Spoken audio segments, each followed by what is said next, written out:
Awali kulikuwa na changamoto za kimitambo na ufahamu. Kuna baadhi ya hospitali zilikuwa zinaitisha wagonjwa walipe fedha kiwango fulani, lakini tumeweka mikakati kama serikali kuhakikisha kwamba wale ambao walitoa fedha zao kwa hospitali za kiserikali na zile za kibinafsi ambazo zilikuwa tayari zimejisajili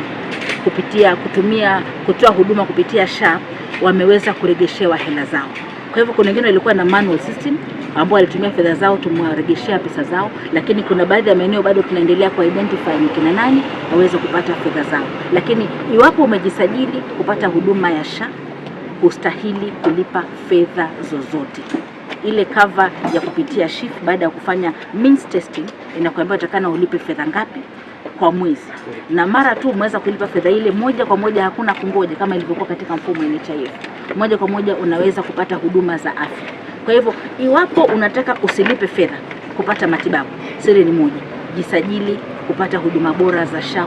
But serikali ilitoa 9 billion shillings and with the process of verify the claims that were brought, and immediately that is done, we should be able to release the funds immediately.